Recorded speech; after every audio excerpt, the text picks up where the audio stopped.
శ్రీమాత్రే నమః.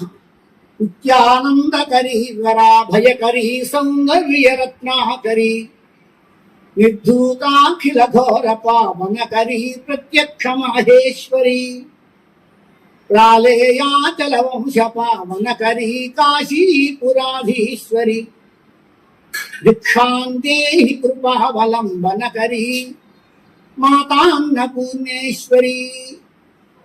శ్రీమాత్రే నమః. సాధారణంగా అన్నదానం జరిగే ప్రతి చోట ఈ శ్లోకాన్ని చెప్పుకొని సద్బ్రాహ్మణులందరూ కూడా, సదాచార సంపన్నులందరూ కూడా భోజనాన్ని పరబ్రహ్మ స్వరూపంగా భావించి స్వీకరణ చేయడం జరుగుతుంది. ఈ అన్నదానం అన్ని దానముల కంటే చాలా గొప్పదని మనకు పురాణాలు చెప్తున్నాయి.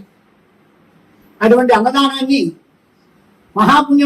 పుణ్యక్షేత్రమైనటువంటి అన్నవర క్షేత్రంలో సత్యనారాయణ స్వామి వారు వ్రతాలు ఆచరించినటువంటి సద్బ్రాహ్మణులు, సదాచార సంపన్నులు ఈ అన్నవర క్షేత్రంలో ఉన్నటువంటి అన్నదాన సత్రంకి, బ్రాహ్మణ అన్నదాన సత్రానికి వచ్చి భోజనం చేయడం జరిగేది.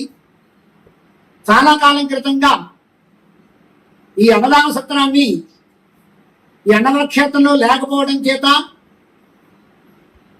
సుమారు ఒక 35 సంవత్సరాల క్రితంగా అన్నదాన సత్రాన్ని అప్పుడు ఉన్నటువంటి వ్రత పురోహిత పెద్దలు, అర్చక స్వాములు, అర్చక పెద్దలు, వేద పండితులు కలిసి భక్తులు ఇచ్చినటువంటి విరాళములతోటి అన్నవర క్షేత్రంలో అన్నదాన సత్రాన్ని ఏర్పాటు చేయడం జరిగింది. నిరాటంగా కొనసాగుతూ గత 8 నెలల క్రితంగా, ఇంచుమించు ఒక ఏడాది క్రితంగా అన్నదాన సత్రాన్ని అనివార్య కారణం చేత నిలుపుదల చేయడం జరిగింది. ఈ మధ్యనే 8/8/2024 తేదీన అన్నదాన సత్రాన్ని పునఃప్రారంభం చేయడం జరిగింది. నా ప్రక్కనున్న వారు నాగవడ్ల కామేశ్వరరావు గారు, వారు ప్రస్తుతానికి ఈ అన్నదాన సత్రానికి అధ్యక్షులుగా వ్యవహరిస్తున్నారు.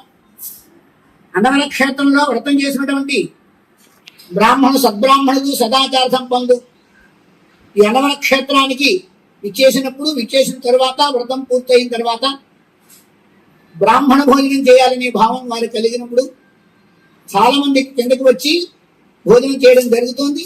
ఇక మీదట నుండి మీరెవరు వచ్చినా సరే మీ బంధువులతో సహా అన్నవర క్షేత్రానికి వచ్చి స్వామివారి వ్రతం ఆచరించిన తరువాత అన్నవర క్షేత్రంలో అంటే దిగువన, కొండ దిగువన ఉన్నటువంటి బ్రాహ్మణ అన్నదాన సత్రానికి విచ్చేసి మీరు భోజనం చేసి ఈ అన్నదాన సత్రం ఇతోధికంగా వృద్ధి చెందడం కోసంగా మీరు విరాళాలను సమర్పించుకోవచ్చు.